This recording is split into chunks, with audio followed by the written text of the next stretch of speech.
Hi, this is Amrita Sukumar, and I'm bringing to you this podcast called Unsettling. Look around you.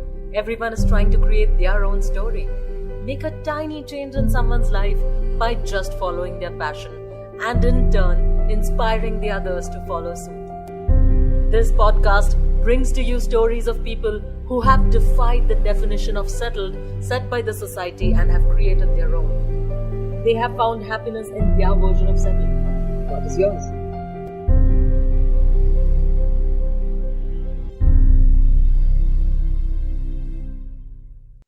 Stories have been a part of our life since time immemorial.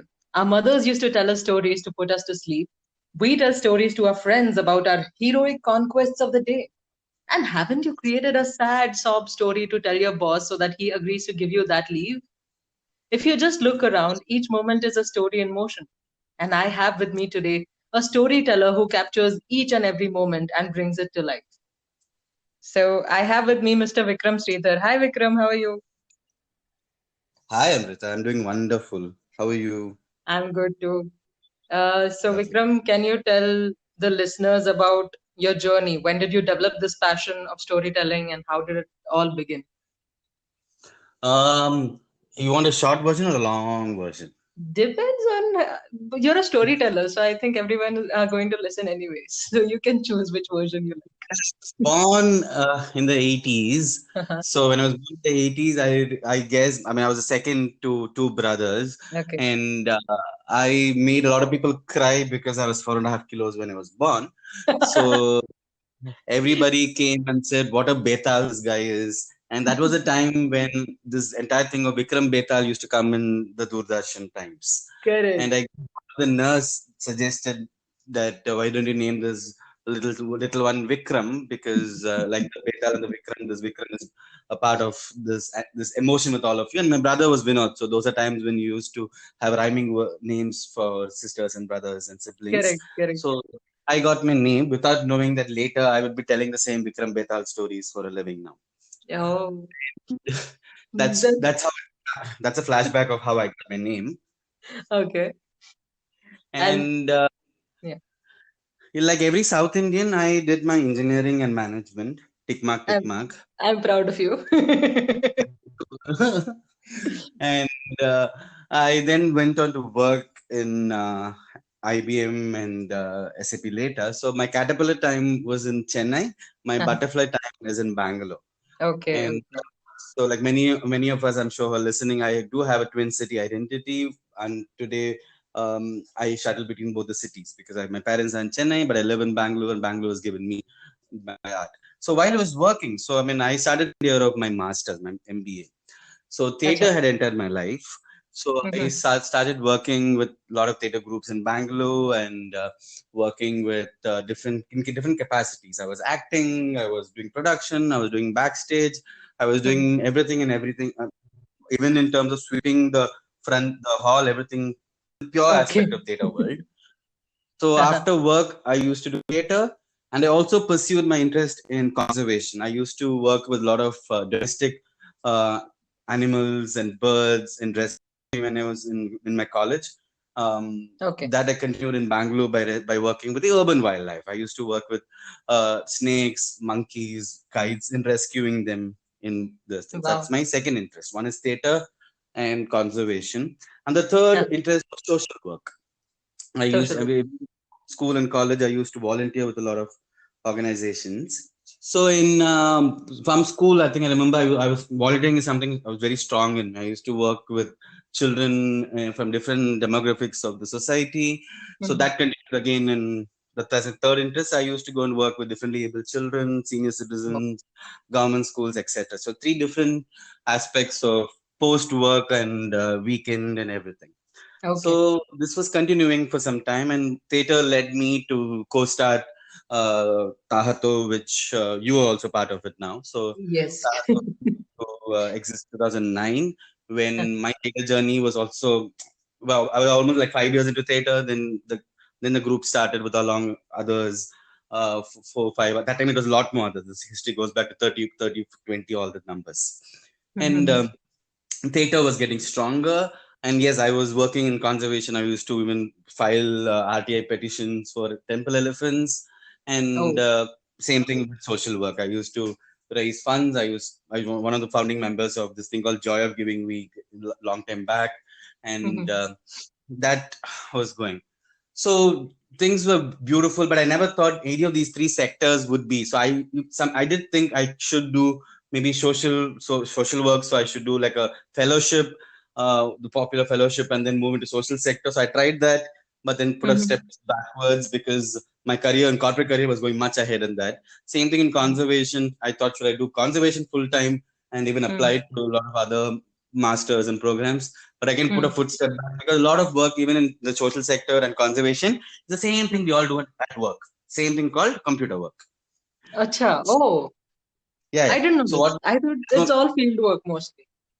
correct, but field work is very few people are on the field. I mean, and even that comes back into documentation. I'm thinking the idea Yeah. of the glamour of the social sector is not real. I mean, it's real.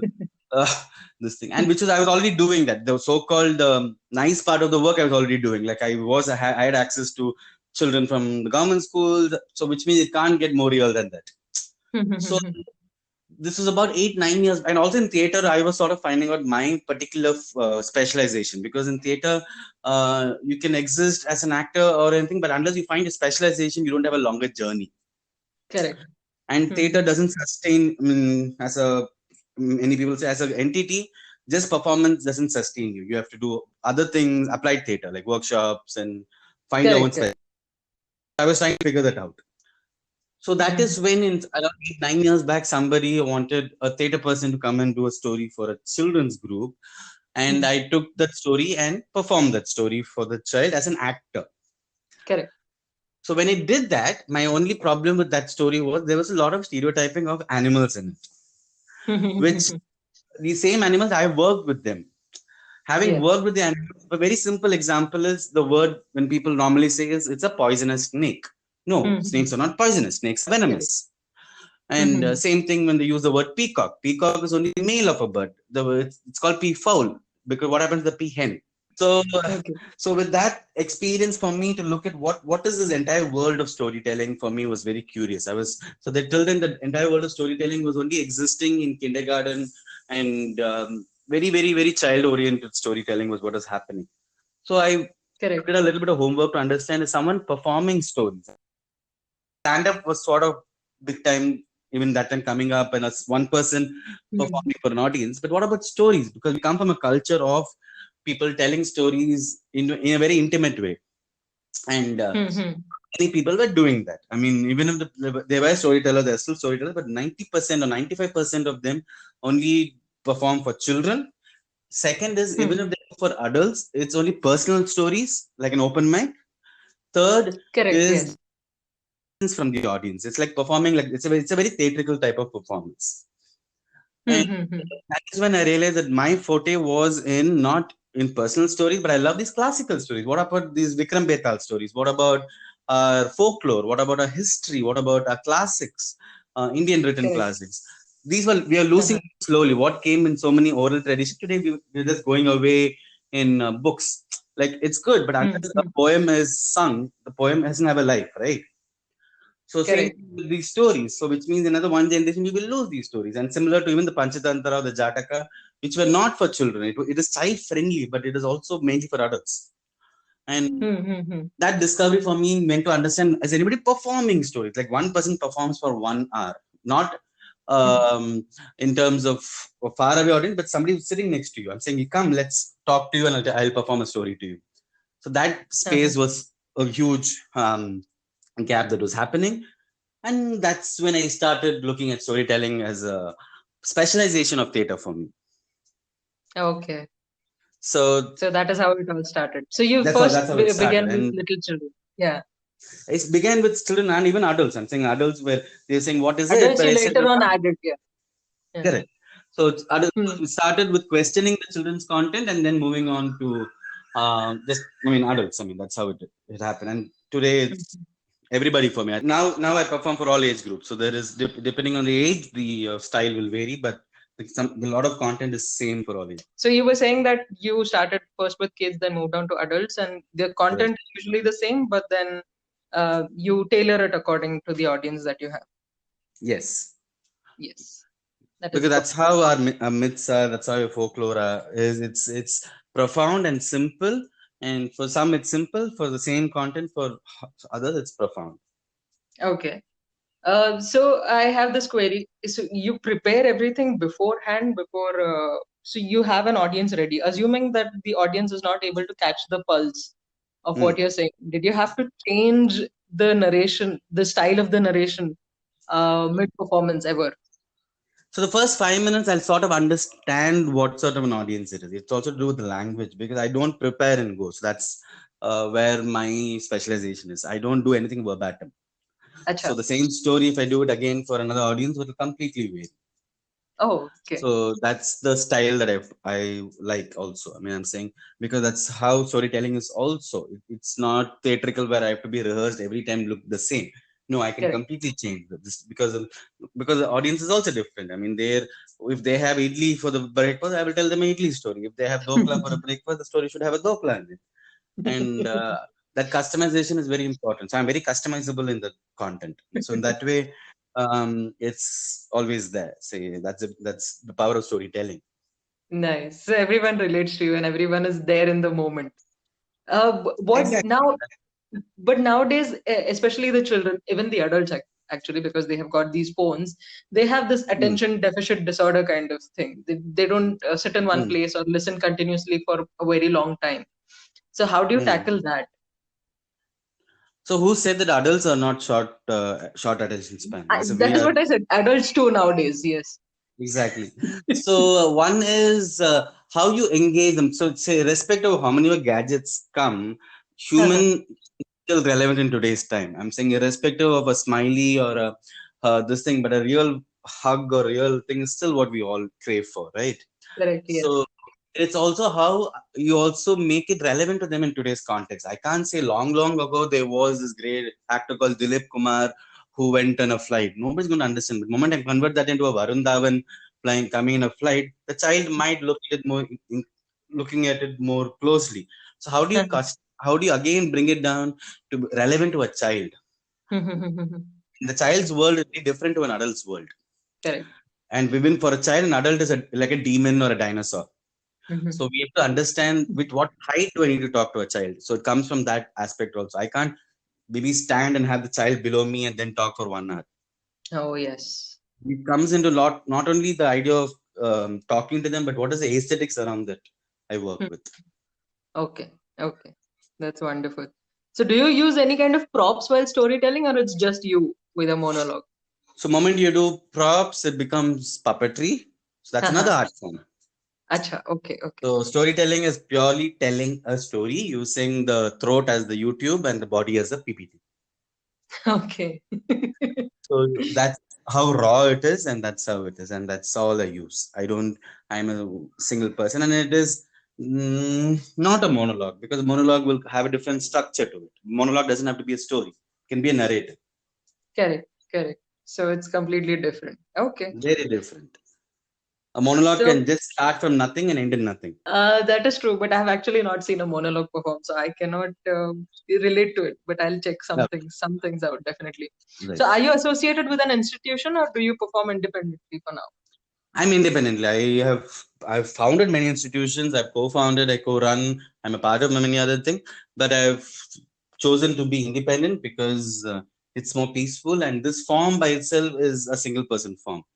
But I do collaborate with lots more. I founded one of India's first storytelling societies, which is the Bangalore Storytelling Society. And there's, of course, Tahato. Then I curate a part of the Bangalore Literature Festival. I curate multiple other festivals along with others, and all this in an independent capacity. Acha. Oh, nice. That's really wonderful. I also wanted to know how long did it take for you to build a regular audience base? So it's an ongoing thing. I'm saying there's nothing because the audience is also changing age, right? I'm saying a 6-year-old in 2 years becomes 8 and 9 and moves to another age bracket. So you have to build your audience continuously. The audience doesn't stay. In an adult audience, for example, a 35 will be 38 maybe. But in a children, a 5 becomes 8 and 9 and immediately becomes a teen in 2-3 years. Correct. So It's you an, have to it's, keep changing. Yeah, you yeah, have yeah. to keep building the audience, and it's every day is work. And because lost in, I mean, I'm saying lost in sight is lost in mind. Oh, okay. Okay. So what would you say are the challenges that you face in this field? I wouldn't say challenges. I would say this field doesn't exist right now. So when you say Mm-hmm. storytelling to a lot of people, then moment they're going to ask us, so what do you do? Mm-hmm. Because the word storytelling is used by everybody, right? A camera person Yes. says, I'm a storyteller, a writer is a storyteller, Correct. actor is a storyteller, but who am I then? I'm just a Mm-hmm. storyteller. So that in that way, the word storyteller in a very strong context has to come back. So that's why you have to use the word performance storyteller. But it will Okay. come back in like stand-up comic. People say, wow. But the moment you say storyteller, they say, so what do you do?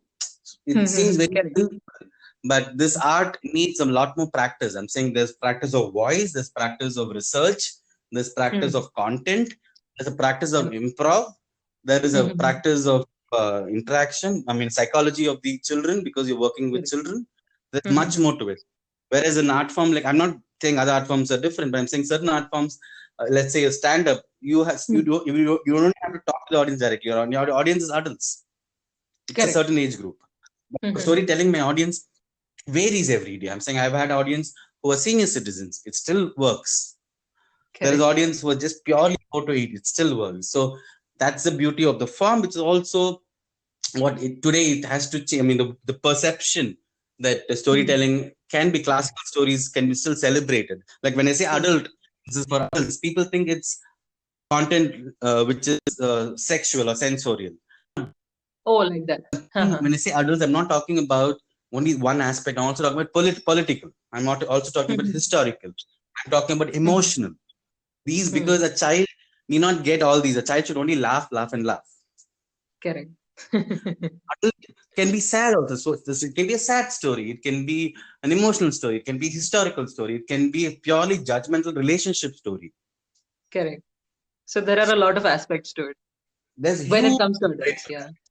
But whereas today the perception is only saying it's under the belt. No, even that is beautifully portrayed in a lot of folk tales. So Wow. that's the beauty of the adult story, and it's still evolving, and it's a lot more to evolve in that space. But which is the challenge and the beauty is, I mean, I've started the journey, so it's an empty road I'm traveling, Yeah, since it's an empty road and there are no rules, it's pretty raw, right? You can keep on building your rules as you go. and it's absolutely true. So I am building the rule, and I mean, and my rule is very simple. I mean, I don't even stick to a script, so which means two times I tell the same story will not be the same, and a lot of times that is viewed as, I mean, there's no grammar to it, but that's the beauty in which I do. So do you write your own stories or do you do you have done a lot of research and based on I that you create. perform? I won't use the word write. I'll use the word create. Create, okay. I don't have to write the story. I can just maybe I would have seen a movie or I would have read a story and I'll create another story based on that completely and not put it on paper. Okay. You do that before the performance or during? You said I'm you doing the create the like story. yesterday I've done. I mean, I was doing a session for children when I created the story on the go. Oh, okay.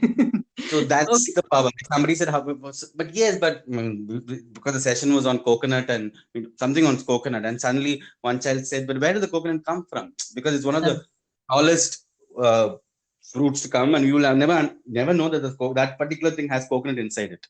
Correct, correct, Let me correct. create a story out of this, and then I created the story right away in 2 minutes. I just thought so the framework. So I just have to fill in the framework and create that, and that's magic. I mean, that's a beautiful magic. Wow. So which is one story that is really close to your heart? Apart from Vikram and Betal, I think. A lot of I mean there's a story about a camel which I always love telling. I mean it's about a mama camel and the baby camel going for a walk. Uh-huh. The mama camel and the baby camel were going for a walk, and the baby camel was asking mama a lot of questions, saying, "Mama, why?" And once this question was like, "Mama, why do we have this Himalayas on our back?" And Mama said that's called a hump because we have to save our food, right? We don't have a refrigerator, we don't have Swiggy, we don't have Zomato. So we save our food.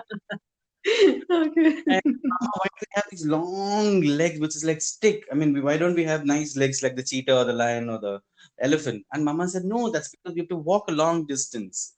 If we Huh. have that big legs, we'll get arthritis or we'll like the elephant. We can't walk a long distance. Oh, Mama, Okay. but why do we have only 2 fingers? We don't have 5 fingers where we can't do pedicure, manicure, and all. I said that's because we have to walk in sand. In sand, it's very difficult to have many fingers. So that's why we've been designed to have 2 fingers. Okay, okay, okay. But Mama, why nobody kisses us? Look at the like the dog. People kiss the baby dog. People kiss the baby Yeah. cat. But nobody Mhm. kisses. Always salivating. Is it because of that? So the mama says Uh, no. That's because we our food is very different, and so we have a different way to digest it, and that's why it's called saliva. Saliva is the best chemistry lab in the world, and all that. And then the baby mhm. says, all that is fine, mama, but we in a zoo. Hmm. Oh, okay. If you Okay. understand the sense, it's very profound. Saying that what are we doing? Are we also like I mean, this is a metaphor for the adult world? Also saying, are we in a zoo? Yeah, Because do we correct. use our hands for what it is supposed to be used? Do we use the leg for what is supposed to be, or do we outsource everything? Yeah. That's That's the a question. beautiful story. Oh my God. And you narrated That's so the thing well. for an child. I can just finish it by saying zoo, and a child will laugh. But for an adult, Yeah. if a little bit open it out and explain it, then the adult is going to hit and say, "Oh, this is for me." Yeah, And correct. It's for stories both. are. It's for it's as profound for the what is so called enlightened, and is as Mhm. fun for a little child. Yes, it's actually so beautiful. I'm actually And there's smiling from ear to ear. and that's so many. There's so many stories like that. I mean, that's the beauty of the story world. I mean, that's because it's just very profound things told in a very small capsules. Yeah. Yes, that's absolutely so true. So, Vikram, do you still perform only in Bangalore or have you started performing in other parts of the country as well? I've traveled across the country. I mean, I've traveled. I've done extensively a lot of performance in Ahmedabad, Baroda, Mhm. little bit in Delhi. I've traveled to Kolkata. I've done in Cochin. I've done Okay. Nagpur, Chennai, and of course Chennai and Bangalore. Of course, I've done a lot of performances. But yes, I I think Mumbai as well. Mumbai. I haven't done much, You've not done much. but Okay. I've done. That's very interesting. I've not done Mumbai much, but I've done other cities a lot. Delhi, I've done a lot. I've done a lot. I also do a lot of corporate workshops. So. Um, that's taken me on. So, but yeah, it's a longer road to go. I mean, I would definitely love to do more. I hope, I wish you luck for all this. Thank So, you. do you have any message for people who are stuck to their phones and I think they should definitely go out there and listen to your stories. Do you have any message for them? I mean, I say a story a day keeps the doctor away. So go create a story, tell a story, listen to a story, or nothing else. I mean, whatever interaction at home, create stories out of that. Yes, I mean, monotonous talking might be boring, but maybe create a story or create a family history when in these times, especially create stories of Yes. anything. It's such a therapeutic thing to create story. You don't need any gadget. It's a tool. You don't even need a paper. You don't need a pen. You just need just the space to create that story around things. And fill your life with stories, and that's the memories that we carry forward. What are human beings if not for our memories and stories? And that is true. So I have this question that I ask everybody because this podcast is called Unsettling, and we are usually asked to settle down by a certain age, and we're given a timeline. Mm. So I ask people what is their definition of settled. So I would like to know yours. We are all work in progress. We are all work in progress, and settle is in relative terms to somebody who's not settled themselves. Second Okay. is we all look at we look at everything from our framework, and Mhm. I mean, we draw square and look at things from square, but maybe the other person only can see circles. Correct. So that's the word settling is from some person's square vision, and Perspective. that is good for them. You have to look at saying, does it apply to me? And I mean, what they think from the experience. So maybe there is some content, but never believe anybody in this world Okay. because there's no Oh. truth. There's no one is there's absolute truth. There's something that you need to keep traveling. If somebody says it's black in color, maybe it's blue in color for you. So somebody else it may be red in color, but keep questioning and questioning and questioning. Never stop questioning. because we're all stereotyped with what we have been told as a frame, right? And same thing with settling and unsettling. So never Correct, correct. believe one version. Question it 1,000 times. Okay. Wow, thank you, Vikram. That was a wonderful message to leave everyone with, and I'm Mhm. really glad we did this and you found time. I'm so glad. Thank you so much for your time. If you have any page that people can follow and see all your work Sure. and know about your workshops and everything, can you tell the link in the description? Sure. So I'm quite active on Facebook and Instagram. In Instagram, my profile is called the Storytelling Fellow, or just Vikram Sridhar. I find Mhm. either of the two. On Facebook, then my own profile is there. You can follow my profile as Vikram Sridhar, on my page, which is called Around the Story Tree. And of course, I'm there on WhatsApp, but then if you need to have my number, but then yes, you can search me somewhere in social media. I should be there.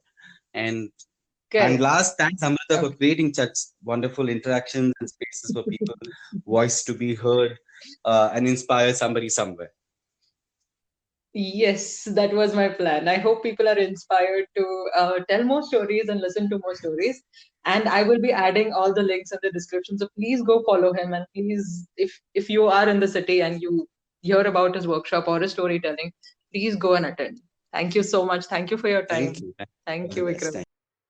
Hey guys, I hope you enjoyed today's episode of Unsettling. If you have any feedback, please write it in the comments or send me a mail on podcast.unsettling.as@gmail.com or send me a DM on my Instagram page. I'm sharing all the links in the description below. I hope you had fun. Stay tuned. More stories are yet to come.